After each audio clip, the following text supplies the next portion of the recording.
Welcome to another edition of Geopolitics and Empire. Quick reminder to support the Rebel transmission. You can do that by becoming a paid subscriber on Substack, $5 a month, $50 a year, or buy me a coffee or send some dinero through Donor Box. We're joined today by a Serbian based in China, Nik Stankovic, who's got a lot of interesting things to say when it comes to geopolitics, tech, and the world. Welcome to the podcast, Nik. Glad to be here. Finally, I've been following you for a while. Oh, very cool. Yeah, and I've been catching your stuff as well. Your X feed is a great resource. I was catching up to your interview recently on SL Canton's Twitter Space. He's been on my podcast, and I was recently on one of his Twitter Spaces. And just real quick before touching on a number of issues, tell us real quick sort of your background and how you went from Serbia to China via the United States. Yeah. So I was born in Yugoslavia. It was still Yugoslavia back then. And ended up in the U.S. for senior year high school, thinking that I would maybe spend a year and maybe I would stay in the U.S. if, maybe Harvard gave me a full scholarship or something. Unfortunately, while I was in the U.S., so that was planned ahead of time, but while I was in the U.S., the war started. And so my mom called and said, "You're not coming back because you're going to the war." So I stayed in the U.S. and went to college in the U.S., not at Harvard, actually in Missouri. And then ended up going to Silicon Valley, working there for a number of years. And then started working for a company that sent me to Hong Kong, a U.S. company. We were doing, they were doing some infrastructure, data centers and stuff. So I ended up in Hong Kong, and sure enough, slowly, eventually I would leave that company, but I decided to stay in China, and eventually would make my way up to Beijing and Shanghai, and have been in China pretty much ever since then. Obviously, I made some trips back home and stayed, in Serbia for a number of years in between. But I've been in China since most of the 2000s. So that's kind of the path. It's interesting that I got into China through the U.S. And in fact, in China, a lot of my work has been for U.S. companies actually. So that's so interesting. And if I'm not mistaken, I think you're married to a Chinese and you speak Mandarin? Yes. Yeah, so when I first came to China, I came to study Chinese for a couple of years at a university here in Beijing, and did that for a couple of years, and then I got back because I already had so I didn't really study for a degree. I just studied it for a couple of years to pick it up, and then started working. And yes, eventually, here I got married and so on. So. It's funny, Serb, someone from the Balkans like yourself via the U.S. ends up in China, and myself, a Croat from the Balkans via U.S. ends up in Mexico. And, the big topic I tend to start with is I try to see the big picture here on geopolitics and empire. For me, it starts with empire, right? Great power conflicts. I interviewed the fantastic Swiss historian Daniela Ganser, and he's made the point that it's basically the actions of the great powers that dictates a lot of the events for smaller countries and for our lives. And as a U.S. citizen, being born coming from Illinois, I'm concerned a lot about the actions of Washington and the whole Western Empire, right? Washington, London, Brussels, and so I've just seen the U.S. empire in decline. It's wreaking havoc with all of these wars. The economic system is deteriorating. In your Twitter Space interview with Canton, you were talking about police state. I view the U.S. as well as a police state. So, what's sort of your picture of the empire, where it's at, and where it's going? Right. So, I think what's really interesting is that there's still a number of people who don't think the U.S. is an empire, or that at least. It doesn't act as an empire, which is, if I go back and consider sort of my evolution of where I was. So, I was born in Yugoslavia, went to the U.S., and, Yugoslavia sort of, you grow up in Yugoslavia. We were very, that's the world that and then that breaks up, as it did, especially, very bloody war and everything. And it just, it's sort of like your whole world just disappears, right? And then I was in the U.S., and, that was something that I latched onto. So I was full on sort of in the U.S., sort of pro-American, going on for the whole freedom and democracy and everything. And then really a wake-up call for me was 1999, of course, when NATO bombed Serbia, specifically because what I saw was, it was a very, sort of a matrix moment for me, when you a red pill moment, as they call it, whatever, is, because what happens is you know something, what's happening on the ground, and then you're watching it on TV. I was in the US, I was watching it on TV, and I mean, I'm talking to my family, and I'm also reading the and you see the disconnect, and it's not just, it's not just the fog of war or, some manipulation, the media that always happens. It is, you sort of see the agenda, right? And then you start seeing it, and you see the reporting that is obviously purposefully twisted, right? And then once you see that, it's kind of like, that's why it's going to, so the red pill, once you see that, you see it everywhere. And it's not just about, the Balkans or anything. You see it, everywhere in South America, like all these stories that maybe you've heard before, but maybe you didn't necessarily believe or didn't get into it, about the whole Latin America, for example, the CIA operations in Latin America in the 20th century. I've heard about it, but, it's kind of like neither here nor there. I didn't know much about it. I used to look into it, and you see all these patterns. And so I think that sort of realization that, yes, this is an empire. And then, of course, then you sort of, it's just, obviously, it's kind of like a rabbit hole, right? So, but once you sort of accept it and realize it, then it becomes sort of, then you sort of also see the historical perspective, right? In the Balkans, for example, we've had the Austria-Hungary, for example, where I lived. It used to be Austria-Hungary, for example, and there's still leftovers of that because, culturally and legally, it was there for a long time. Then you have the Ottomans. So there's parts of Serbia, for example, that are closer to like, Central Europe, and there are parts of Serbia that are still sort of have very Ottoman culture still, in some ways. And so you have that cloud, and that's still there, how many, century later. But so there's always been these empires, especially in the Balkans, we know that they've been, Ottomans, the Austria-Hungary, and so these empires sort of come and go. And then you realize, wait a minute, so this is just another empire. So for me, that was also very sort of enlightening. Now, because I've spent so many years in the US, and I think for some Americans also, it's a little bit harder to sort of accept that, because when you're in it, you don't really see it. And I'm sure maybe you've had the similar, you you walk around, it's not like there's some, empiring going on in Missouri or in even in California. You just go to work, and what are you talking about? What kind of empire? What? But, so there's a disconnect there as well, for example, in the US, because I don't think that, when we talk about the empire, I sometimes like to separate United States and the empire, because I think they're almost two different entities. I sometimes like to say that US is a subject of the empire as much as, anybody else, like Europe, for example, or Japan, and, because they're, at least the people, right? And the way you can see it is, for example, a lot of the, problems that the people in the US have, healthcare or, homelessness or immigration, are simply being ignored. You can see that just the other day, all this money is now going for wars, and so many problems in the US, right? So you sort of see, and a lot of Americans are saying, what are we doing? We're sending all this money and we got all these problems. Sure, maybe we want to help other people, but, we have, so it's really that realization that the first realization that some people still sort of refuse to accept is that it is really an empire. And I think that's, once you get there, analyzing the details, what are its goals and everything, that's a discussion, right? And that's sort of, but I think a lot of people still haven't made that jump. And of course, I do agree with most people that it's sort of an empire in decline. And we sort of didn't see it when it was very successful. We thought it was just, a very successful country, and that we wanted to be a part of it. Like a lot of the world, even China, right? Everybody looked up to the US and wanted to sort of be like the US. But now that it's in decline, you realize, now you have that sort of resistance of the empire, like we're not going to give it up. But a lot of other places are saying, well, we don't want that.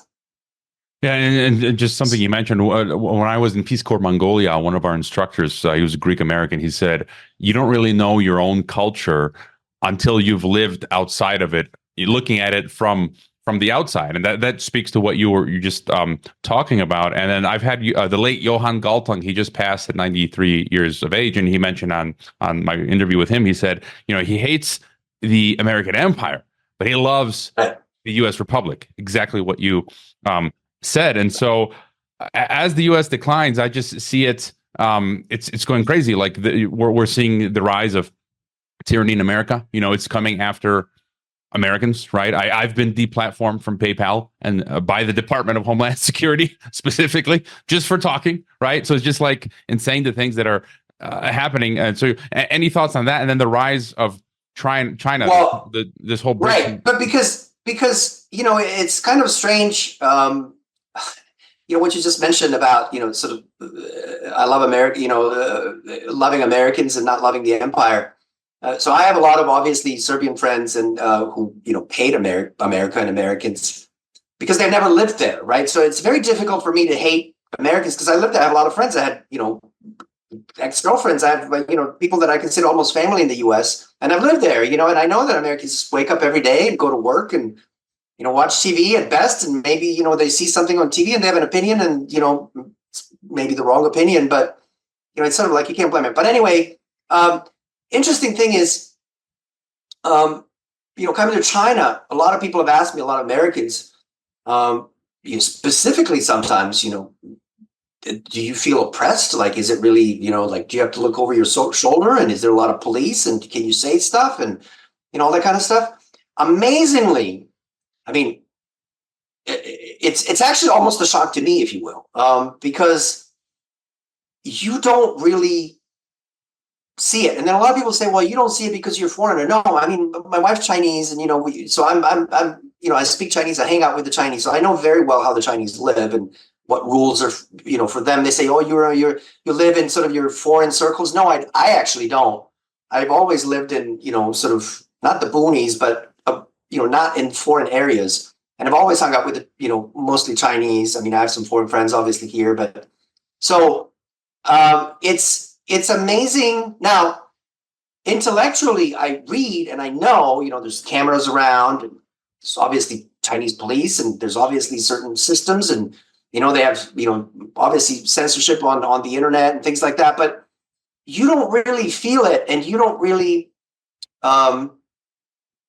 feel oppressed in any way. I mean, first of all, as far as the internet is concerned, there's only certain things that are really censored, right? Specifically around, for example, wanting a multi-party system, or, wanting to, sort of that kind of stuff. But you can even discuss politics, even Chinese, we can complain about the government, things like that. In terms of, there's actually less police on the streets in China than in the US, for example. The Chinese police are a lot less intimidating than American police. You get pulled over in the US and you're just like, okay, just don't shoot me, I'm just, you're driving and maybe you got a bad taillight, you get pulled over and it's like, it's okay, it's like, here's my driver's license. Whereas in China, people argue and almost fight with the police and yell at the police. So they're very unintimidating, and it's very hard to sort of, they don't shoot people, they don't really even arrest people. I mean, so, then there's also sort of these superficial freedoms. I remember in the US, you can't buy alcohol. I mean, I was younger then, of course, everybody wanted my ID, and then I couldn't get an ID in the US because, I'd get a piece of paper and whatever. So it was hard, you can't get into bars, you have to show your ID. None of that in China, for example. I mean, it's kind of superficial, right? You can't walk down the street and drink a can of beer in the US. Now, that's kind of the superficial freedoms, but it adds up, for, average people. That's sort of so it's, and especially now when I look back in the US, again, American cops are, sort of like RoboCops, they got Kevlar and they got guns and everything. Chinese cops are like, very unintimidating. Like, obviously, if something happens, they'll bring a bunch of people and they'll overpower you. But in any case, it certainly feels like that life in China certainly feels more free, which is a crazy. I mean, I don't even know why it's crazy, but it's a crazy thing to say than in the U.S. And then even when you mention things like this, sort of the censorship online, now we know it happens. The demonetization. Just the other day I saw somebody posted. I mean, I've read all the Twitter files, but Musk saying how there's an agency inside State Department, so not FBI. We're not talking about sort of criminal investigations. We're talking about State Department, so diplomatically, that has told Twitter to shut down 200,000 accounts. We're not talking about 1 or 3 or 5, 10, 50 people or accounts, but so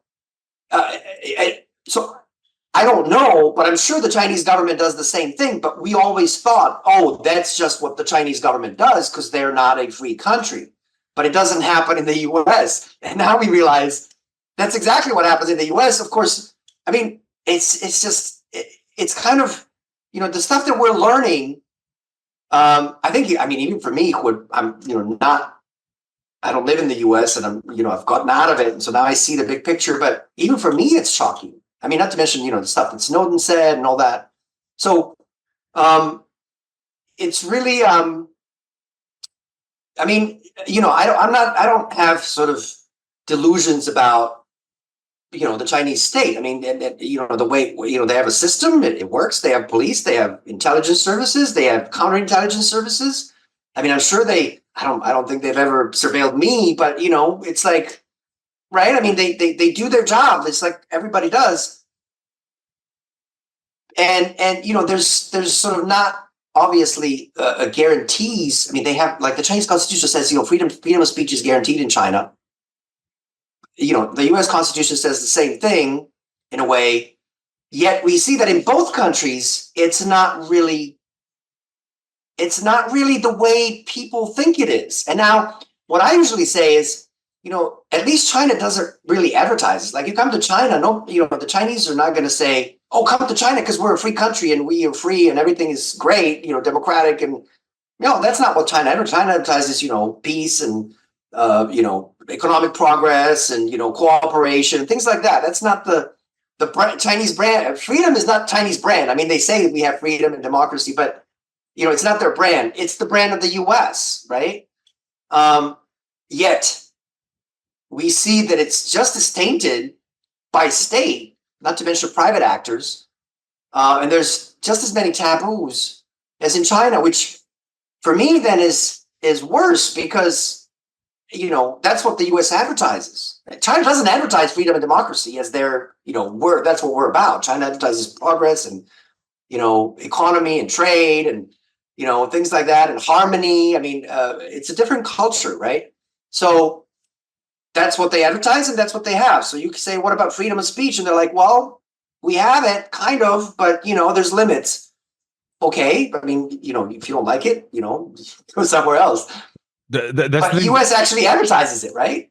That's the thing that really gets me is this bald-faced lie from the West where all, the EU leaders, the von der Leyens and the Americans and the Canadians, Trudeau, come out and talk about like it's like a religion, the democracy, right? Liberty, when it's a total sham where they're coming after taking away our liberties and that hypocrisy, right? And that's really what gets me. And as you say, China's not advertising and I get what you're saying. One of the reasons I'm here in Mexico, and kind of like you, I make no bones about the Mexican narco state, right? But half hour from where I live, they found homes with barrels of acid where bodies are dissolved, and they're decapitating cops and assassinating politicians in different parts of the country.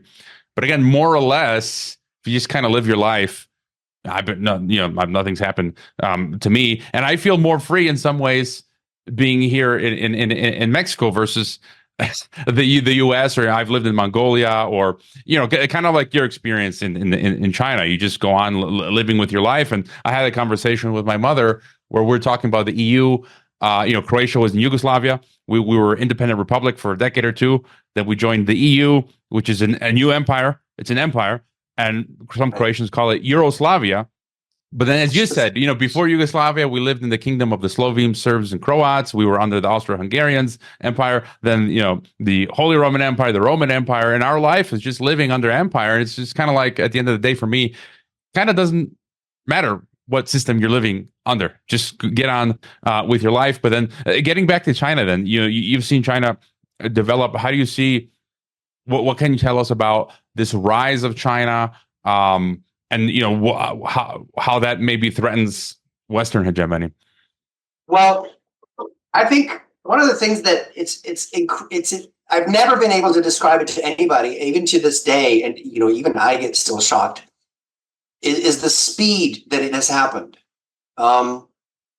It's really, I mean, when I came to China, I mean, when I was telling in Serbia in 2000 and whatever, 1 or 2, when I was telling people I'm moving to China, in Serbia, especially back then, it was like telling somebody you want to move to North Korea. They thought, I'm crazy. I literally got into some cult, and I've just sort of gone crazy, and I want to move to North Korea. And it was obviously wrong then. Even then, I mean, it wasn't as bad as North Korea back then.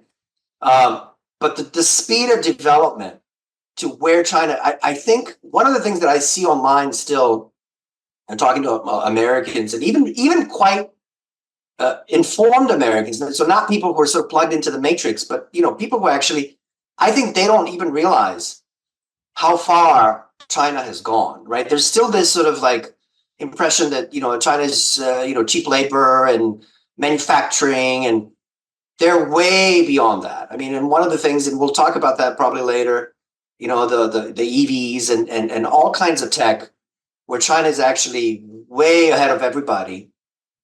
And the infrastructure and also the new energy and everything, and that has happened. Even for me, it's a shock in the sense that 5, 6, 7 years ago, because of this COVID thing, it's sort of everything sort of got foggy there. But even 10 years ago, China was still sort of a cheap manufacturing, and that was the model. But and now 10 years later, we're seeing all this new tech. Like, it's almost out of nowhere. Of course, it's not out of nowhere. It's been happening the whole time. But it wasn't sort of talked about and visible.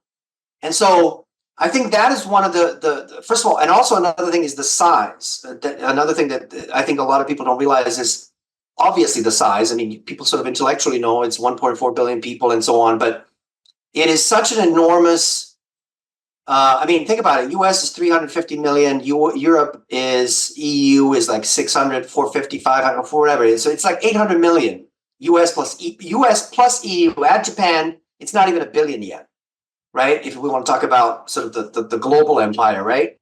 The G7, it's not even a billion, and China is 1.4 billion. So bigger than that. So bigger than U.S., EU plus Japan, if you want to count it like that.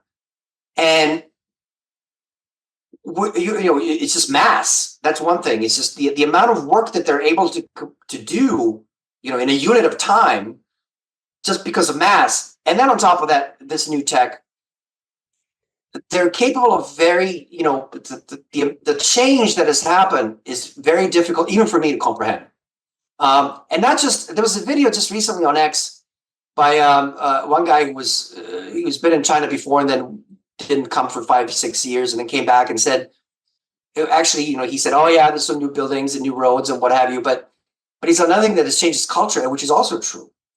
So that is also, there's been a cultural change also in China, politically, and also in many ways. I mean, it's just in numerous ways, right?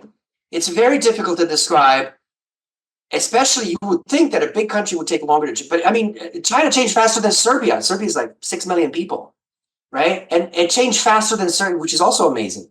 So I think it's very difficult to comprehend that, and then what that will do to the world. Now, that's where it gets interesting. I mean, the fact that it happened is great. We have a lot, 800 million people will pull out of abject poverty.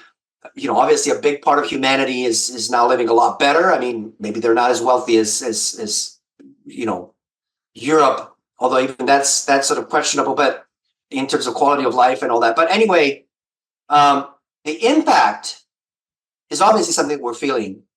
and that is happening. And I think enormous changes are happening.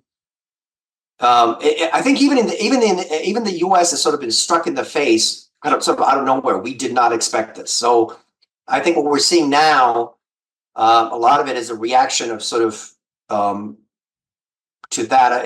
It's just sort of this feeling of, whoa, it's almost too late. I mean, in many ways, probably is, but it's over, as I like to say. But it's sort of like, now what? How do we handle this? So that's where it gets interesting, and that's why I think the world is just in such a great, and of course it's economic. It's not really military if you think about it, because I don't think China has any intention of sort of going around and going on military adventures like the U.S. But it's economically, and then of course that brings up a lot of other problems. Yeah, and then my next question is your thoughts on the power dynamics. Graham Allison and others talk about this Thucydides trap, and I do sort of I attend sometimes these U.S. conferences, these alt media conferences, and you've got a section of the American alt media just pointing out China to be the boogeyman. Like, again, my opinion, I'm not a fan of the CCP or the political system, but I just kind of feel like these Americans who are painting China to be this boogeyman wanting to take over the world, and just like, wait a minute, we've got almost 1,000 bases around the planet. We've regime changed I don't know how many countries. I think if you're going to just step back and look at the planet, the number one boogeyman is us, the West, and it has nothing to do, again, with my feelings for China. Just looking at the unemotional fact, and it's like the number one boogeyman is Washington, London, and Brussels, and it feels like they're projecting because now we're seeing them build out an Asian NATO. But my view is that NATO is like the one world army. Basically, the globalist one world army. Argentina is now a global partner after Colombia. Like, what is NATO doing? Going into Latin America, and now they want to build Asian NATO. They want South Korea to get nukes. They're upgrading their security pact with Japan to integrate the U.S. and Japanese militaries. Philippines, and it's just like it feels like they're positioning for a war with China if China doesn't sort of agree to be subservient to the West. How do you see all of these dynamics? And then Ukraine and Gaza. I kind of see all these things tied together in many ways. Well, it's going back to what we talked about in the beginning, seeing the U.S. as an empire, which we really didn't see. Like this fact, for example, the U.S. has 850 bases around the world. I didn't know it until, I don't know, 10 years, 15 years ago. I mean, and they're not new bases, right? So they've been around forever. We just didn't care. We just didn't know. And it wasn't really pushed into people's faces, and nobody really thought anything about it. We see it now exactly because it's being challenged. And it's being challenged, so this is something that I would like to say, which I don't think a lot of people are saying. Having lived in China for so long, so, also historically, I do not think, nobody knows, right? I mean, it's like people ask me, well, how do you know this? Do you know Xi Jinping? Like, do you talk to, like, I don't know him or anybody, in high level in CCP. So I don't know, but China in general has never been that kind of empire. Okay. And I think there's a couple of authors also on X, for example, Arnaud, I'm sure you know Arnaud Bertrand, right? He has written about it as well. And I think a bunch of others have. The West, culturally, historically, at least for the last 500-600 years, has this evangelical DNA. I think there was a French former French foreign minister, I think, was talking about it too, or prime minister. It's almost in our DNA. The whole missions and going to Latin America and Asia and having these empires and spreading Christianity and so on. So this is in our DNA. It's really not in Chinese DNA. Culturally, Chinese are very different. They sort of mind their own business. Now, people will say, what about, they went into Mongolia, whatever. Mongolians, of course, are now down to, a country of Mongolia now has 2 million people, 2 million inhabitants. Like they used to rule the world, right? It used to be the biggest empire, but they're now sort of almost, down to like Serbia minority level. in world affairs. So, but China really, it has been, if you want to call it an empire or kingdom, but it's very sort of regional, right? It's really just the sort of the border areas. It's really just where China is. I mean, they haven't even, I just read this, I didn't even know this. Like, China has never attacked Japan, which is an island. It's kind of like the UK, what UK is to Europe, right? It's never gone, Japan has come over to invade, a bunch of Asia and China, of course. But Chinese have never gone over to invade them, right? And they've never even, so they've traded, and they've, there's been some economic, if you want, sometimes perhaps, historically, I'm talking about, for the last 2,000 years, some economic dependency, right, with certain regions. But they've never really gone out and conquered, territory and planted a Chinese kingdom or empire flag. They haven't done that.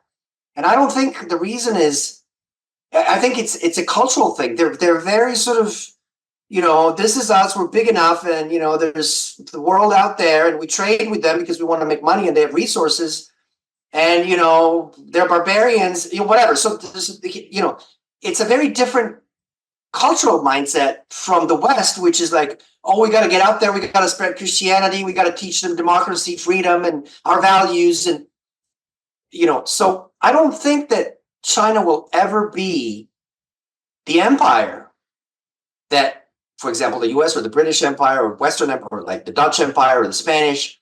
I don't think that's the kind of culture that China is. You see, how do you know that one? I don't know that, but I mean, that's just my sort of evaluation of the Chinese side. Now, that does not mean, of course, that, I mean, maybe, they're going to protect their interests, Taiwan or South China Sea or things like that. But this is all around China, right? It's kind of like Russia, they're sort of looking mostly around them. They're not going to, I guess Russia has some troops in Africa and so on, but it's mostly commercial and whatever.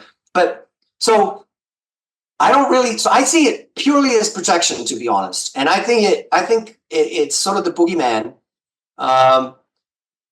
And I think what's happening is, and the reason why this is happening is because a lot of the countries, essentially the American empire whole, is weakening because people see the alternative, right? A lot of so the American empire obviously doesn't necessarily conquer countries, but they make them, they're essentially economically force them, and if they don't, then they'll use the military, but because they will use the military, then, and so you sort of become it. So what's happening now, a lot of the countries around the world see that, hey, we don't have to, do whatever the US tells us, because we can also trade with China, because US would basically come in and say, either you do this or we sanction you, right? We strangle you economically, and we'll make the whole world not trade with you. Sanctions, right? But now people have the option, right? They say, well, I can just trade with China. They have everything. Like, I can get everything from China. And that's where I think that power of the empire is being pulled back, which they don't like, obviously.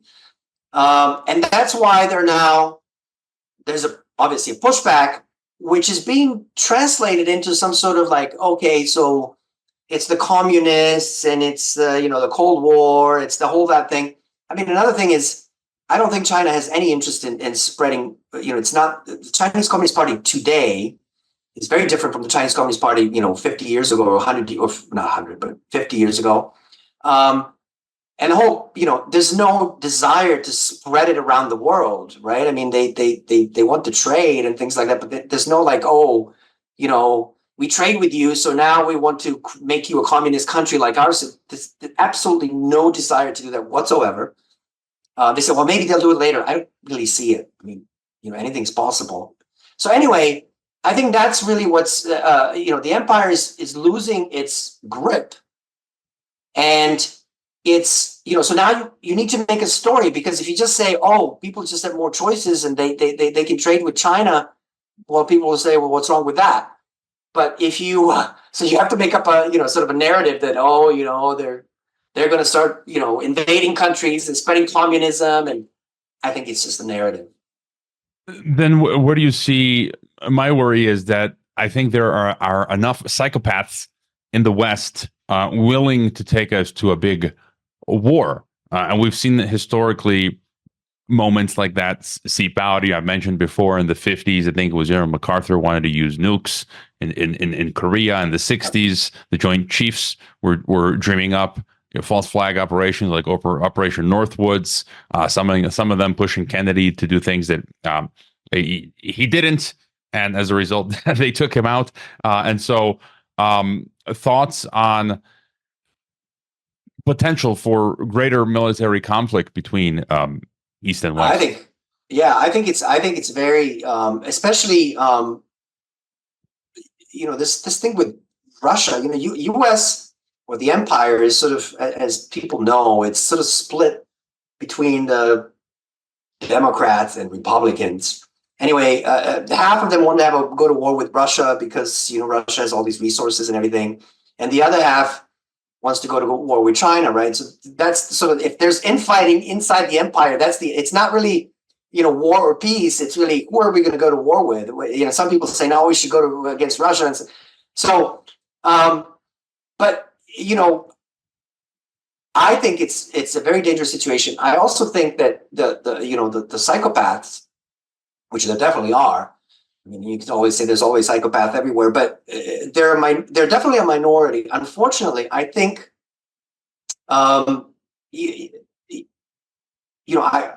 talk to Americans all the time, and obviously a lot of people, Americans obviously do, and you do too. But I mean, I think what I see is there's so much propaganda in the U.S. Right? I talk to some educated, informed people in the U.S., and you will see them being so propagandized about China, for example, that they're willing to support the most extreme, war and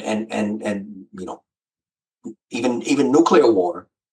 And it's kind of incredible to see that among normal people, because obviously there's psychopaths that would do that anyway. And inside the empire's establishment, and they don't care.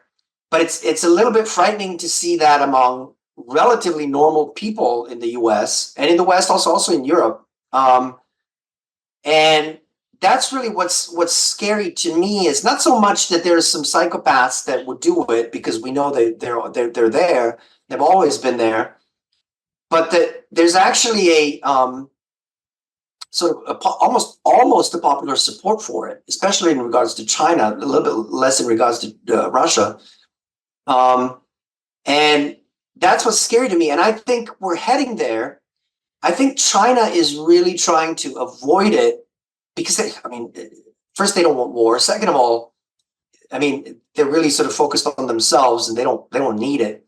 But sometimes I'm really afraid that it's almost unavoidable. And I'm wondering, what can be done to stop it? And obviously, I don't think we can change those psychopaths' minds, because they're psychopaths and they will always be like that.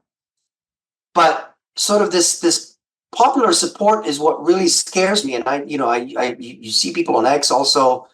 There's so much disinformation, so many lies, so much propaganda. The Uyghur genocide, the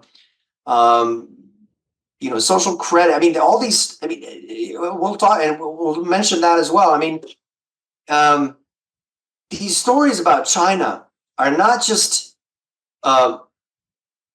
twisted truth, right, or point of view. These are complete fabrications in many cases, right? Just complete fabrications, and it's so twisted that it's almost like, I've never been to North Korea. I don't really even know what's going on. The only thing I know about North Korea is what I saw in the media. And I'm even beginning to question that, right? Because, it's the same source, bad source. But you live here and you read these things, and you're just like, no, right? And they'll even show you a video. That's the thing is, there's a couple of accounts on there. They'll show you a video, and then they'll show you the interpretation of that video.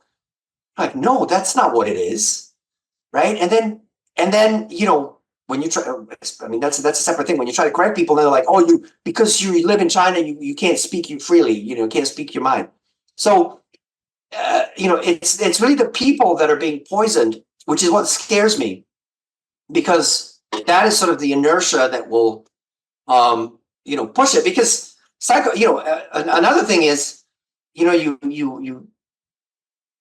sort of wonder, U.S. and Europe are democratic, have elections, yet nothing really changes, right? I mean, it's elections over elections over elections, and it's like new people come in, but in terms of that empiring, nothing really changed. And even in the U.S., I mean, even some long-standing, who talks about healthcare anymore, right? In the U.S., for example, I just see it getting progressively worse, and it's like it's a left-right uniparty, and then it's Clinton, is it Clinton? And people make fun of like Putin for being in power for decades. It's like we have the same oligarchic dynasties where it's Bush, Clinton, Bush, Obama, Clinton, and then Trump, and then again it's Obama, Biden, Clinton. It's the same thing, and that whole left-right march, it's all just getting worse. Nothing is getting better. And nothing is getting solved. Like practical problems are not getting solved. I mean, they fight over. Sometimes every once in a while, it's like abortion. And I mean, look, I understand that it's an emotional issue for a lot of people, but there's so many sort of bigger problems: homelessness, immigration, healthcare, so many issues. To get to having a societal discussion about abortion, you sort of have to sort of solve all your basics, right? That's what I would think, right? I mean, like, who has time to think about legally? But another thing is, and I don't want to get into that for too long, but the Chinese Communist Party, if you actually live in China and sort of follow it and follow the dynamics, they also have multiple wings. There's a conservative wing in the Communist Party, and there's a liberal wing in the Communist Party, and they sort of flip, because they have infighting and they have cliques, and then they sort of win power, and then it's interesting for me because it's almost like, when I look at the U.S. Republicans, it's almost like a uniparty. It's almost like people say, oh, it's a multi-party system, it's a two-party, but you have two-party system in CPC, right? There's all these kind of sort of they're infighting, and I mean, there's been some famous ones where people got arrested and put in prison and stuff like that. So there's a lot of that going on in Chinese politics as well, and in China people don't vote directly anyway. And in the U.S., people vote, but still, it's still a uniparty, right? So it's I see the same thing everywhere. Even if we talk about the collective Kremlin, so to speak, you've got a strain in the Kremlin that's like fifth columnist, pro-Western, and then another strain that's not. And so it's kind of like the same thing, pretty much everywhere. Right. So the sort of details of it, whether people vote, on November 5th, or whether they don't vote or vote in the local elections and elect something, it's just. Even look at it in Congress, like they just voted for all this war money, essentially, which there was a lot of debate, and it got hold up, but in the end they all folded and they all voted for it, right? And exactly like the sort of the deep state wants it, right? Even without the money for the border, which a lot of the people supposedly insisted on, now it's all gone. So all that happened, and then you have the sort of the Chinese National People Congress, which is sort of the Chinese Congress, right? And they call it the rubber stamp Congress, which you can make an argument for that, even though there's a lot of actually local ideas that get pushed there that nobody talks about, which are actually creative and whatever. But again, you say the Chinese Congress is a rubber stamp Congress, but how come U.S. Congress is also a rubber stamp? I mean, they sort of resisted for a couple of months, signed up. Right, even sort of with the Republican leadership. So it's just there's a lot of illusions. But let me say something before we get on to another topic. What I in all this, so we all say, oh, well, it's all the same, and everything. And then also, I'm a Westerner. I still am a Westerner. I live in China. I'm sort of married to China, if you will, and I love it here. And I don't want to change China. For me, I look at China. Whatever the Chinese want to do, the Chinese will figure it out. It's none of my business. I mean, I can have a little recommendation here and there and say, maybe you should, put more trash cans or, some sort of local issues. it's not my job to tell China how to develop globally in their history. It's really not even me who lives here, right? And I do actually believe, so I'm quote unquote, anti this empire and all these lies and everything. But I do actually believe in democracy. I do actually believe in freedom. And I do think that the West should actually have an honest. I think the West should learn a lot from China, how, especially economically, what they did, even some governance things, like how to actually get things done as opposed to talk about it. But I don't think the West should copy China, right? We have our own history and culture and the way we do things. I don't think we should oppress it. We should try to conquer China or try to impose our system on them. But we should, what we talk about when we say everything is the same, I think we need to solve our problem, not China's problem. See, that's another thing that really bothers me. We say, okay, the world is all messed up. You got Putin, you got CPC, you got the West Empire, everything's the same, everything's horrible. Okay. But the problem that we, the Westerners, Europeans and Americans, whatever, should be solving is our own problem, not the China problem. Let Chinese do what they do. I don't think they're going to conquer it. I don't think Putin's going to roll on a tank into Berlin. I think that's also a stupid story. So, so I think the discussion that the Westerners should be having is the discussion about the West, right? Not about China, not about Putin or Russia. Let the Russians do their thing. They have their history. They have their culture. They have their, long history that they'll resolve it. I don't think they're going to come conquering anybody. The Chinese are not going to do it. They all just want to they don't want us to impose anything on them or conquer them. And let's solve our problem. And I think that's really, and I see a lot of people in the West who see the problem, just like I do and you do and everything. And then they're like, oh, well, let's, we have to stop China and we have to stop Russia. No, they're not going anywhere. We have to solve our problem. That's what the problem is. I agree with you. And that's why I complain the most about my own governments, the American government, right, the EU government, and not so much about Mexico. Exactly. But, I don't sugarcoat anything on my Telegram feed. I'm constantly sharing the news stories about here in Mexico, narcos killing politicians. And so, I don't sugarcoat anything. And that's why, I was going to ask you something else before getting to this topic, but let's talk about the social credit thing. I like to use the term algorithm ghetto, which my past guest, Edwin Black, the renowned Jewish historian, that's his term. He uses it for this sort of digital gulag control system. And I complain about it most in the West, not in China, right? I view the DHS telling PayPal to take me down, and people are now being debanked in Canada, in Brazil, in Australia, in the EU. Alina Lipp, the German journalist, they shut her bank account and her parents' bank accounts, who have nothing to do with anything.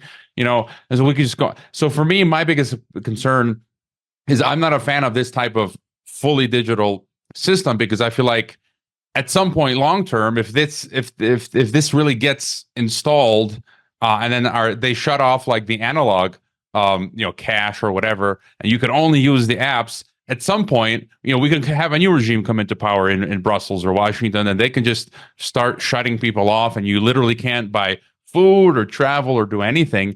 And I sometimes point to what's happening as China as sort of a warning. I don't come across saying it's the CCP spreading this. I'm like, look, it's some aspects of it are maybe happening in China as they are in the EU, as they are in maybe Brazil now and elsewhere. And I'm like, my view is, in general, I'm fearful of this sort of system, globally being rolled out. Your thoughts on that, as well as this whole social credit story in China? Well, from my X feed, and this is something that all of us in China, especially foreigners. First of all, nobody in China knows what social credit is. So if you travel to China and you walk down the street and you ask somebody who speaks English, do you speak English? And they say, yeah. It's like, can you tell me about the social credit? And they'll say, what? About what? Because it doesn't exist, right? The only Chinese who know about social credit are Chinese who get on Twitter and see Westerners talking about it in China. It doesn't exist. What does exist is the same thing that exists in the West, which is a financial credit, right? So if you are paying your bills on time, then you will get some financial benefits. For example, when you rent a bike, you don't have to put a deposit on because you have good financial credit. It's kind of like the financial credit score. So everything else is sort of made up. And now, in terms of, and another thing, for example, cash is still, you can still use cash in China. Most people don't because they have the apps and it's really convenient and they don't care. But you can. Not only can you, but there's been a couple of places and a couple of instances where people, like actually Alibaba, like the big company, right? So they open a supermarket. This is 5-6 years ago, or right? So they open a supermarket and they you could only pay with their app, with their Alipay, right? Which actually uses the Chinese yuan, right? But so you couldn't pay with cash. Like you showed up and you're like, oh, you know, my phone's out of battery, whatever. And can I pay with cash? No, we don't take cash. And so people complain to the government. The government order them to take cash. And in fact, that sort of set a precedent. Everybody in China is legally obliged to take cash. Okay. And in fact, when I just, because I was in Serbia for a couple of years over COVID and whatever, and I came back, I still didn't set up my apps and everything. So I was using cash for a couple of weeks. And the only problem I had was, so nobody said no.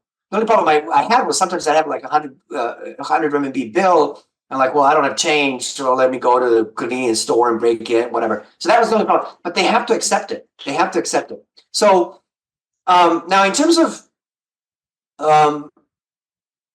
sort of the future. So another thing that's really strange to me is that, again, the social credit or that whole sort of digitalization of everything is mostly talked about by Westerners, and then they point to China. So this is a really weird dynamic on many levels, and this is one example of it, where the Westerners perhaps have a legitimate fear about, you know, something happening, you know, whether it's democracy or freedom or whatever, you know, some people don't like socialism, whatever, but then they sort of blame China for it as if China is the source of it, whereas it's actually not happening to that extent in China, and China has nothing to do with it.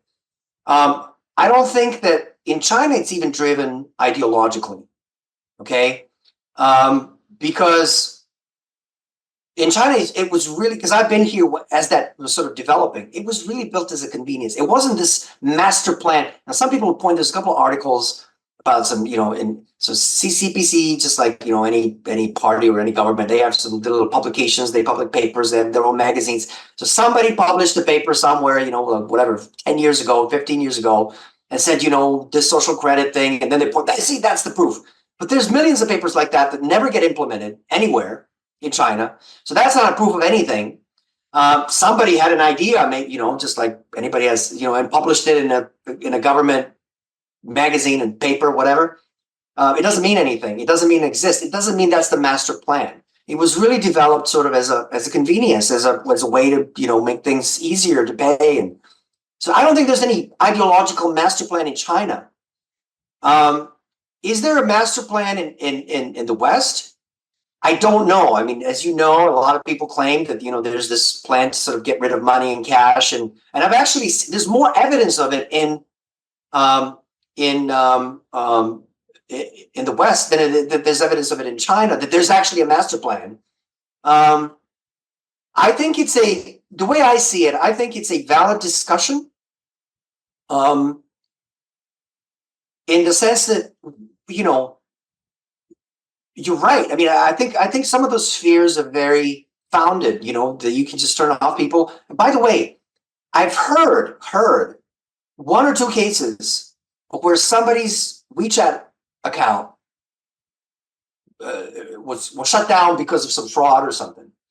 I've never heard, don't know of anybody. Like I've heard, like it happened once or twice, but I don't know. It's not been that people's WeChat accounts are closed. I've known, you know, you and heard about many cases where bank accounts and you know, PayPal's or whatever, Patreons or whatever are shut down for no, like it's not like, you know, somebody's convicted of a crime and then they're like, you know, used it for fraud, and no, like, you know, just no explanation because, you know, they have a right to refuse service to anybody. We know there's a lot of cases of that. And as we know, you know, I mean, if you get locked out, you can't, like, how do you live? Same in China. Like if they were actually to shut down your WeChat accounts, like it would be very, I mean, you can still pay cash, right? But it would be very inconvenient. So it's actually, it's more of it is happening in the West than in China again. And then China is blamed for like spreading it to the West, which is kind of stupid and strange. Now, what do I think about it? I think it's a legitimate concern. However, living in China and sort of living this convenience, I can tell you that there's definitely a lot of convenience. That's true. I mean, that's a different topic, but the level of convenience in China with payment and paying for things and QR codes and everything is just incredible. It's much more convenient than in Europe, which I know, which even has some payments, digital payments and stuff, but it's much more. Everything is so tied in. So there's a convenience there. There's also, of course, a fear that something could be shut down. But again, I don't see it in China, which doesn't mean it couldn't happen in certain situations. I think it's a legitimate fear in Europe, but so it's a very big discussion. I think it's a very good discussion. I think people should be having it. I just wish that a little bit of that ideological thing is pulled out. And so let's talk about how do we do it, because we can't live in the Stone Age, right? I mean, sort of things have to move along technically. I mean, we have all this capability. So how do we, whether it's crypto, which is not government controlled, but then it has to be regulated, whatever. So I think it's a valid discussion. I just don't, what I don't like about the discussion is it's very ideological and it's very sort of like, China, communism, whatever. It's like, no, let's talk about what we really, what are we afraid of and how do we do it by, how do we prevent that from happening and, or, have some valves or escape routes where people can still, so that's my view. I don't really have a very formed view because I live in China and it works and it's not an issue and nobody's getting locked out. Nobody's getting, it's not a problem, which doesn't mean it won't be one day. But it can also work fine, right, without any oppression. So yeah, and then what I try to do again is I like this nuance, and as you say, there's this black or white, Dems, Republicans, America, China. And it's like no, there's nuance. I want to hear from this Serb living in China on the ground reports. And again, my worldview is Christian, biblical. That prophecy, this I fear, long term, maybe not so long term, that this evil force. It says that the Satan's going to take over the world as world governments, and then it's like this switch. It's what Edward Snowden calls turnkey tyranny, turnkey totalitarianism. So maybe at some point, let me throw something into that. My one of my thoughts that I've had for a while. That one of my theories that haven't been formally recorded anywhere, but which I think are going to be interesting for some people. So I think one of the things that well, let me start with China, for example. Westerners will sometimes say the Chinese government is afraid of its people, and I say, well, that's true. And I also say, well, that's how it should be. Isn't it?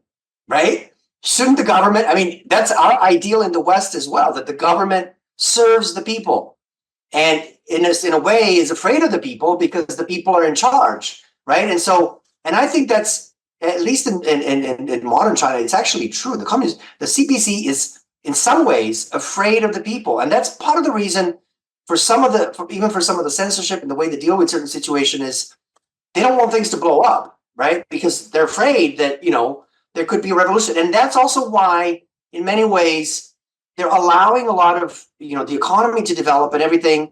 If you want to really be cynical, like the Communist Party wants to stay in power. Like they always say, like criticism of the Communist Party in China is like, oh, they just want to stay in power. But what party doesn't? I mean, that's kind of what the parties do. Like they want to be in power, right? So they do. And so, I mean, so on the other hand, we have in the West where I think, the governments are not afraid of the people. And that's bad. Like if you, it doesn't really happen very often, but if you attack a cop in China, you attack the government.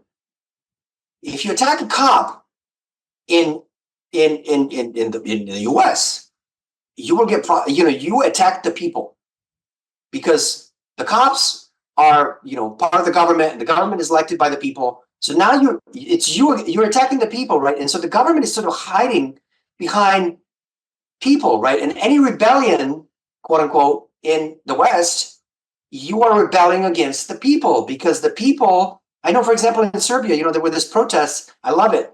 The Vucic will say, you can protest all you want, but really, you have to win elections, right? Let's have an election, and then he wins again. So what I mean is, in the West, it's almost used as in, so like, unless you can win an election, then, your protests are just useless. I mean, that's another thing, protests, there's lots of protests in China for all kinds of things, usually local stuff. And they're actually successful. One of the things that I say, for example, the COVID protests that happened in China that actually led to a early release of, getting out of the COVID measures. It was in part because of those protests. So they were successful. How many COVID protests did we have in the West? And they were completely useless. They didn't do anything. So what's happening is, this, and also this. So let's also the oppression, like what you mentioned, Snowden. That's what really brought me to it. Is in China, it's relatively clear, right? You have the government, and they, have to sort of surveil the population so that they make sure that nobody's going to start a revolution, right? That's kind of how it works. In the West, there's all these, especially in the US, there's all these protections, like the government can't do this, this, and this, and this, and the police can't do this and that. So what they do is they go around it, right? And they've actually created a system that's so sophisticated and so pervasive. But on the other hand, you listen to some of the government officials, U.S. government, for example, and they say, well, look, we have to like this, and it's true. I mean, there's some people who want commit terrorist acts in the U.S., right? And so the U.S. government, they have to, but they can't, because the laws, right? They protect all these. So then they go around it and create very sophisticated surveillance techniques, which actually don't exist in China. To be honest, I mean, I don't know. I mean, I'm not. I don't have any access to any direct evidence, but in China they just put a camera, right? It's like they put a camera, but they can't put a camera in the U.S. So then they create all these sort of elaborate sort of monitoring, systems that actually makes it worse, a lot worse, right? And that's my theory, is that in some ways this quote unquote freedom is actually creating a bigger gap in oppression. Also, I mean, very simple, guns. So there's like, you look at American cops and they're RoboCops, right? They have, all these. You look at Chinese cop, he's got nothing. He's got a baton, if he has that. Why? Because there's no guns in China. So nobody's going to shoot him. The worst thing, somebody put out a knife at him and he just, just get out of the way. And he's got the little baton and whatever. So, you got the freedom to buy a gun. And then it's obvious, I understand U.S. cops, it's like, they shoot a lot of people. But of course, you pull somebody over and you're like, oh, what's happening? And shoot them, right? It's never going to happen in China, because the Chinese cop will never suspect that somebody has a gun, right? You can do whatever you want in China, reach out for something. He's never going to think you're going to shoot him. So in a way, these freedoms create a bigger gap. I don't want to say a problem, but they create this is something that really nobody has really addressed. And that's why I say in China, ironically, it feels like it's not so oppressive. So of course, there's this powers that is, right? The government and the Chinese Communist Party. And as long as you sort of know they're there, and you sort of know that they're doing their jobs, making sure that nobody overthrows the government. But other than that, it's like, okay, fine, live your life, right? Whereas in the West, it's sort of like, I know they're there, I know they're watching me, but I can't see them, and I sort of have this freedom. But then if you sort of go a little bit overboard, next thing you know, there's, they're showing up and they're like, I have my rights. It's like, yeah, you have your rights. You think you do. Yeah, it's my example with the PayPal. It's like you learn later. It says, oh, you're a risk. We shut you down, and then you realize it's the DHS who told PayPal, And then it's actually, no, I'm a political risk, that's political persecution now. But they can't say that because then that destroys, that pulls down the whole facade that we're a democracy. And if it's political persecution, it's not a democracy. It's totalitarianism or dictatorship, whatever you want to call it.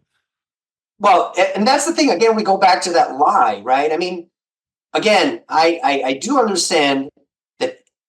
I understand both the Chinese government and the Western governments and the U.S. governments. First of all, you want to stay in power. Second of all, you sort of have to do law enforcement. You have to make sure that, I mean, there's always people who want to overthrow, terrorists and, all kinds of bad things and, whatever. So you have to do some sort of police and surveillance and something. So I don't necessarily, I understand the principle and why it's there. And it actually is for, if there's terrorism, I could be a victim of terrorism. So I want the police to solve the crime. I don't want crime on the street and all that kind of stuff. So all that's understandable. The thing is, in China, it's a little bit more sort of honest, whereas in the West, we sort of pretend. And that's what bothers me. And I think I don't have a quick answer or even an answer. And I think that's a discussion to have. I just wish people would understand that, some of these freedoms, you have to understand how society functions and what it has to have. It has to have security. I mean, when I hear, people tell me, the Chinese government is spying on the US and I'm sure they are. I mean, doesn't everybody spy on everybody? I mean, we've heard that we know the U.S. spies on France and Germany, and we know, there's even been talking about France spies on the U.S. So if somebody, I'm not going to sit here and say, the Chinese government is not spying on the U.S. Of course they are. I just don't think it's that pervasive as they make it out to be. But in any case, there's going to be some spying, there's going to be some surveillance, but at least in the West, we should be able to sort of define what it is and not pretend.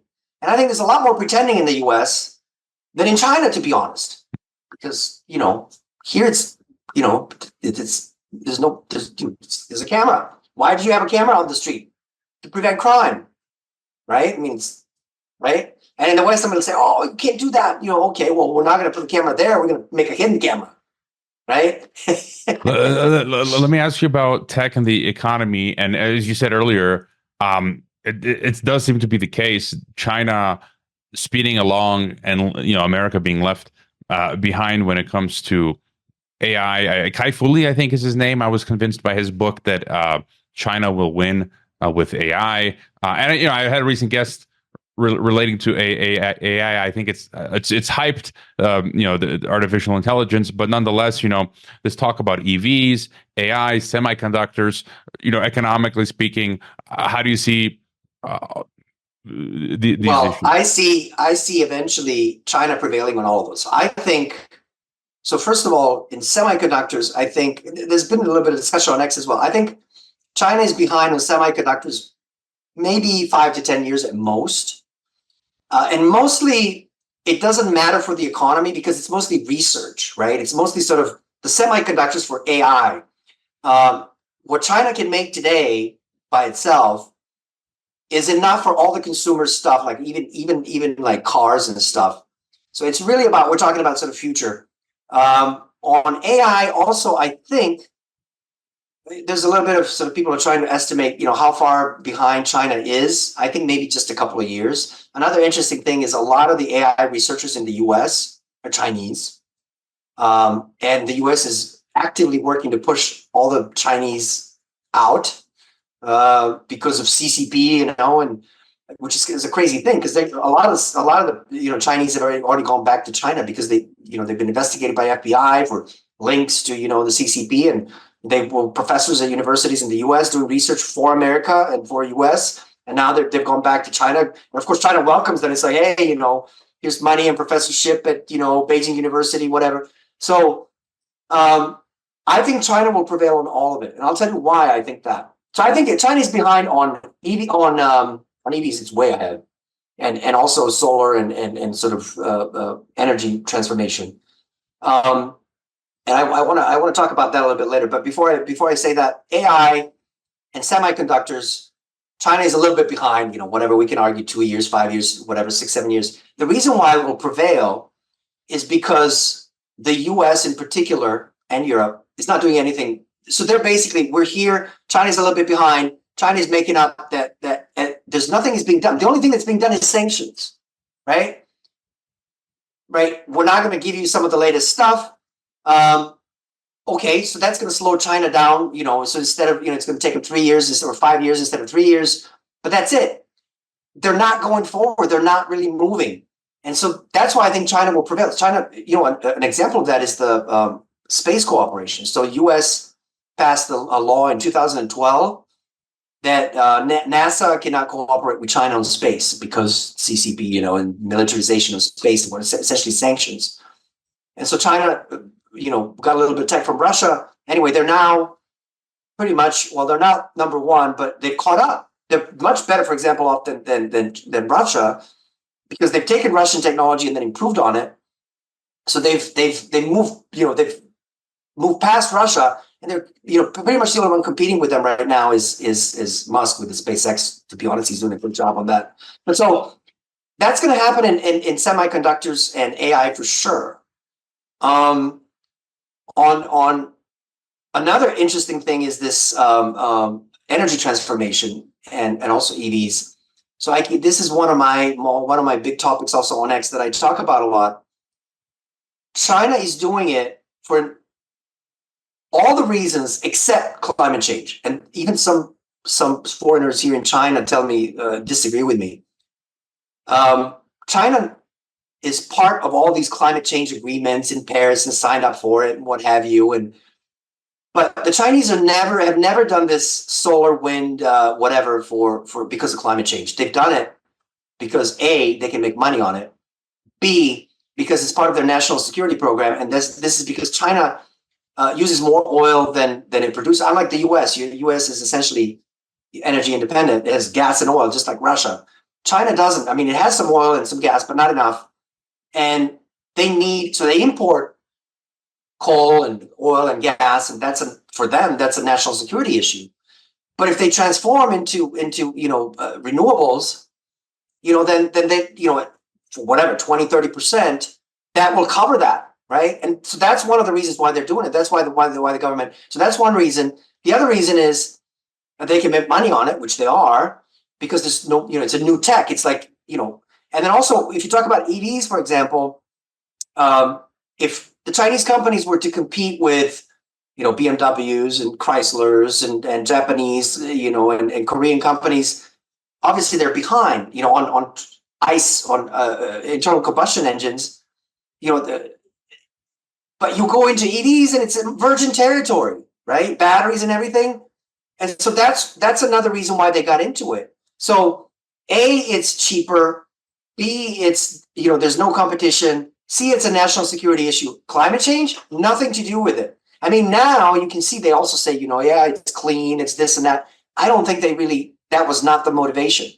And this is where I think, especially in Europe, in the US, right? When you say EVs, they're like, oh, but the EVs are just as dirty because you need minerals and lithium and it's, whatever. And they're like, that's why we shouldn't do EVs. But that's not the reason for China to do it, because EVs have fewer parts, they have fewer moving parts, they're cheaper to make, right?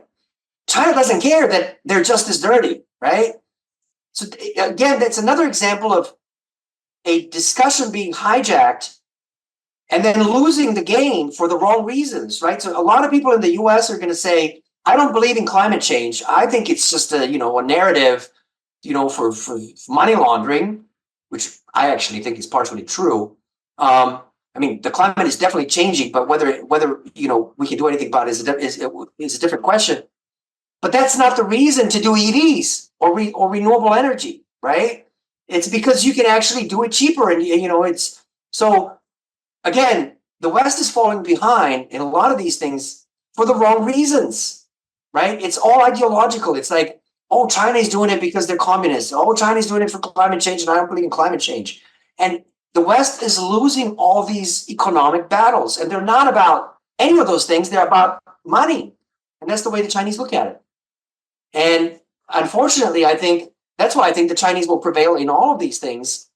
Not so much because they're smarter or they're better or they're really good at what they do, right? But because the West is just, what's the plan for semiconductors right now that the US has sanctioned China? Okay, well, that will slow them down.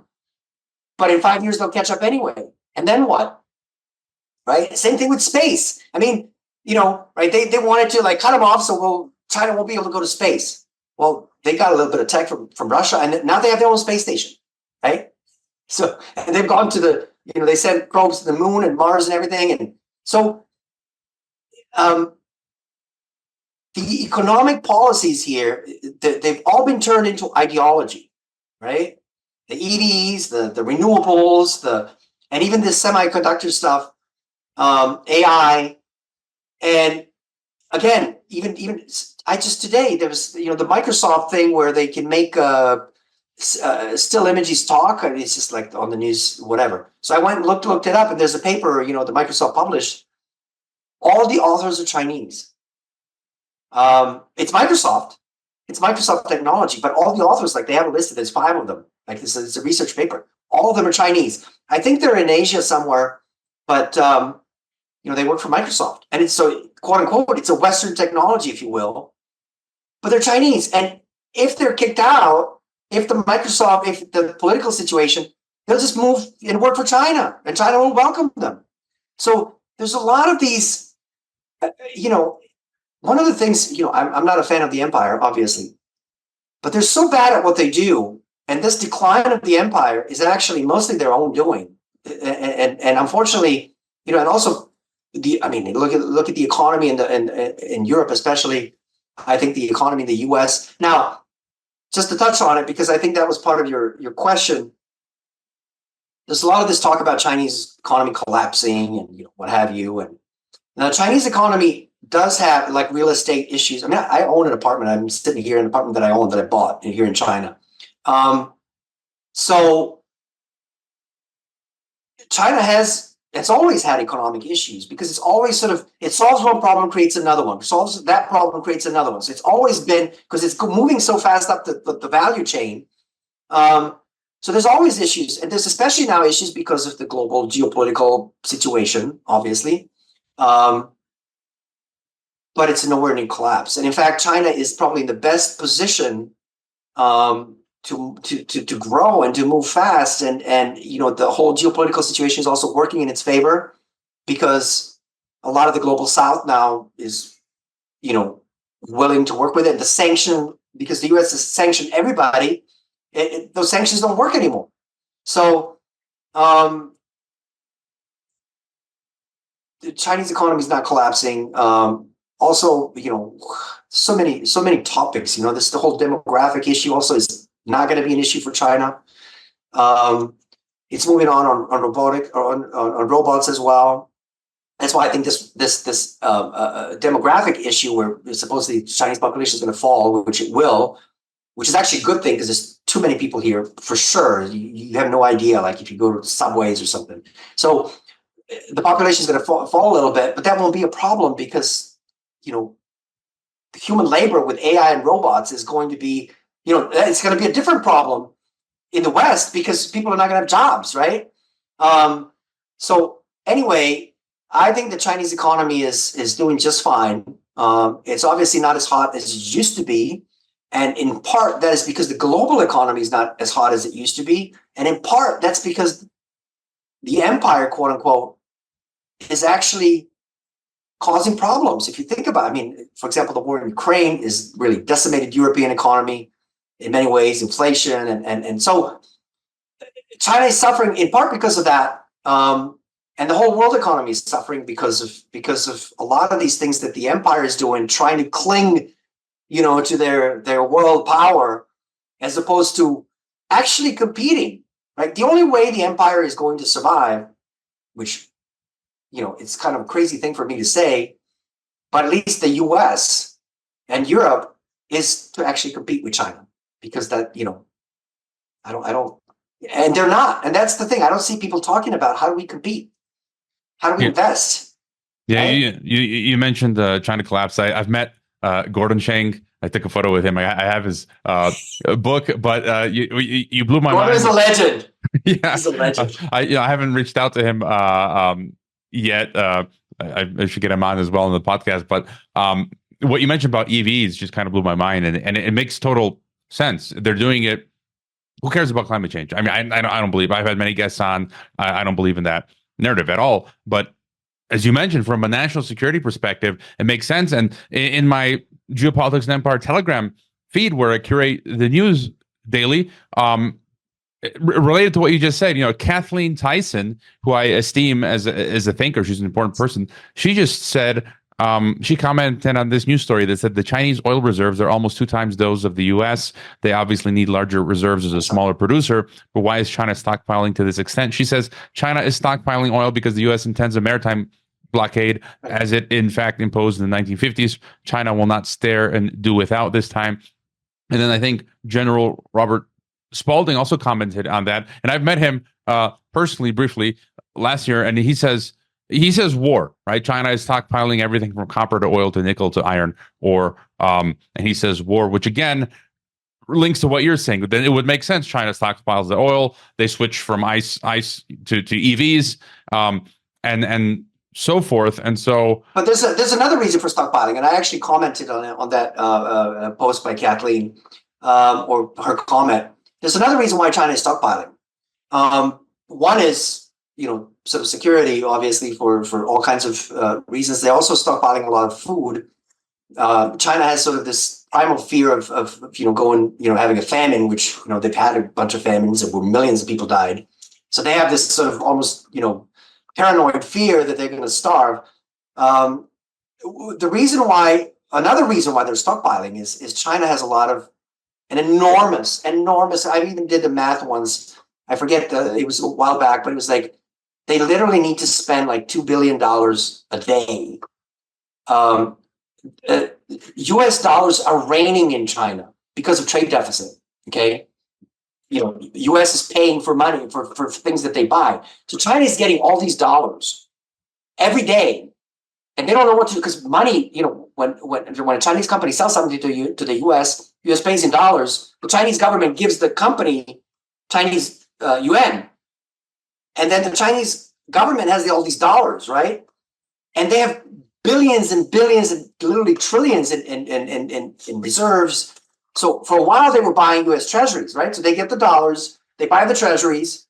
It's like getting a CD in the bank, but of course that's dangerous, and for a number of reasons. And especially now that we've seen, for example, US is froze, and now it's going to take Russian money. So the Chinese are like, that's what's waiting for us. So now they don't want to buy treasuries. In fact, they've been selling them, right? And they also have these dollars, and they don't know what to do with them. I mean, obviously they buy some oil for it and what have you, but it's too much. They don't know what to do with it. So they've got all this dollars sitting in a bank.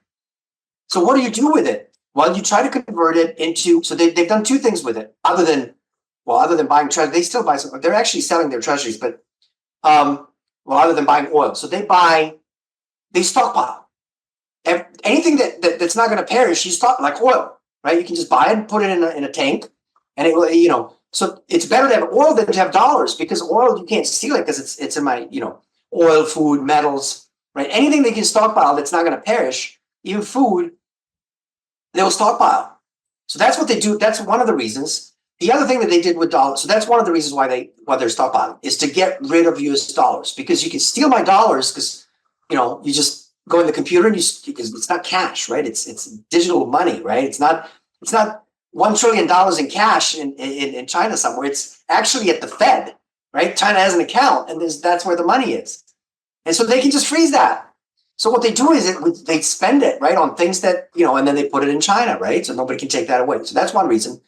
That's one way they get rid of the dollars. And the other way they get rid of the dollars is the BRI, the Belt and Road, right? So they go and they built, a bunch of stuff in Serbia, for example, trains and everything, high-speed rail. So they'll go and they'll spend, in Serbia, they invested $10 billion in various places over the years. Wasn't 1 year, but so they'll essentially give it to Serbia, right? $10 billion, and if they use dollars to, because in Serbia we can use dollars, right? or Serbia takes it and uses it for its purposes, and then it becomes a debt from Serbia, right?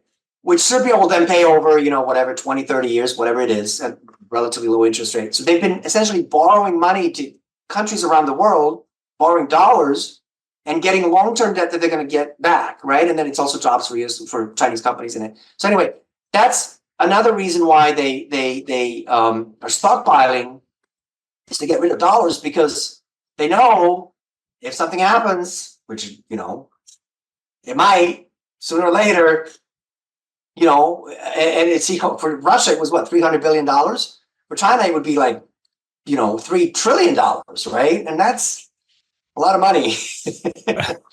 It is. So Nik, we've covered a lot, the waterfront, a lot of fascinating stuff here. I always, towards the end, ask my guests, sort of any other thoughts you want to get across, thoughts on the road ahead, and any final sort of thoughts for us?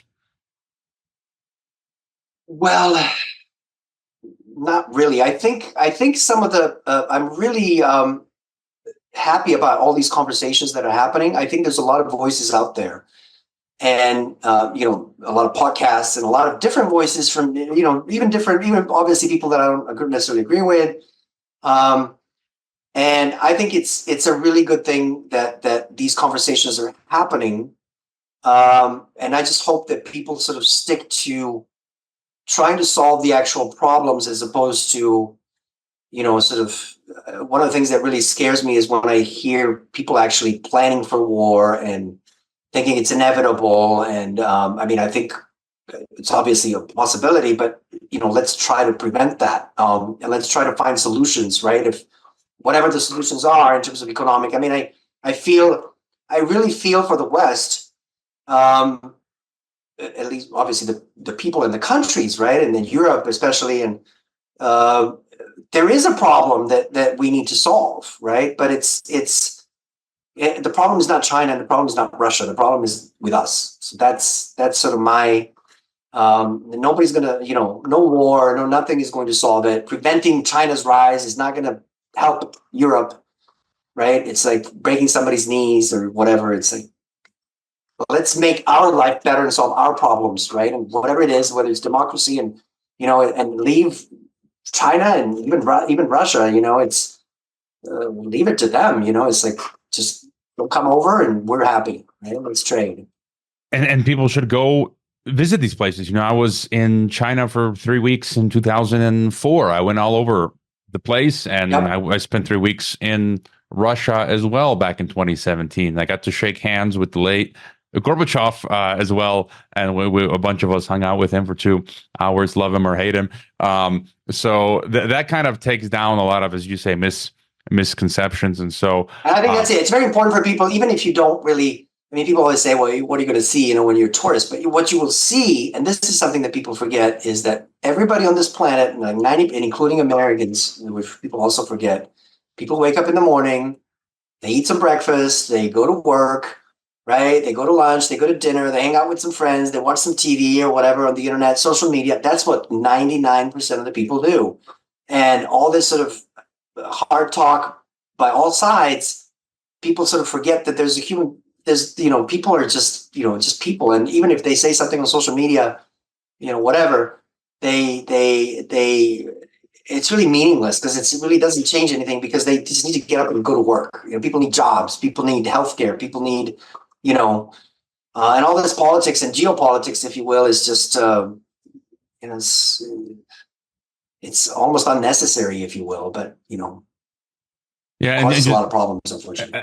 And just one more thing before we end, I thought I would add what you alluded to earlier. I've seen some of these big Twitter accounts constantly posting these videos of the algorithm ghetto in China, or social credit system.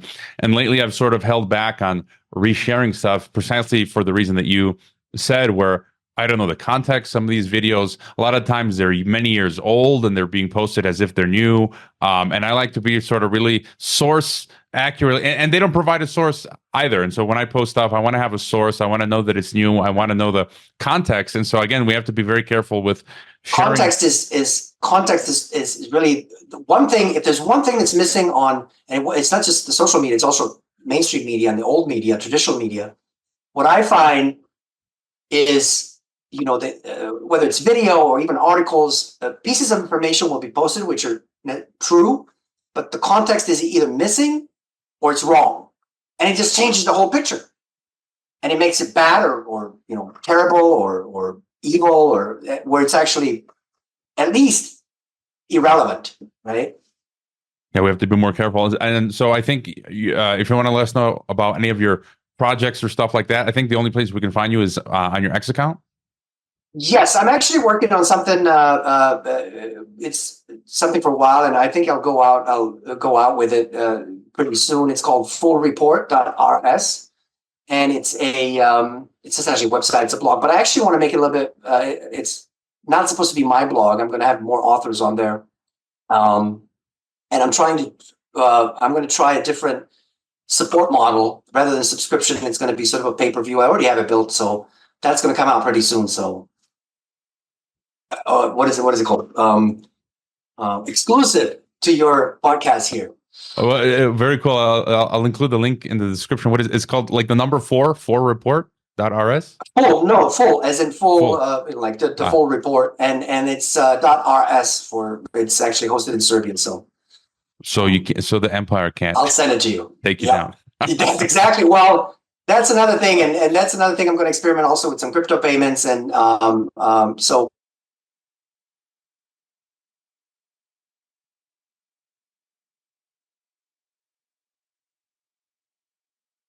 But I actually want to open it up a little bit further and see how far it can go with other things and other payment systems and methods and strategies and stuff like that. Because all of these platforms, like you said, are ultimately controlled by the empire, whether they like it or not. I mean, even Musk, I think is sort of, not all of what he does voluntarily. Let's put it that way. I'm pretty sure we don't know, but I'm pretty sure. Yeah, he's tied to the hip with the DoD and those contracts. Well, thank you, Nik. Right, whether he likes it or not.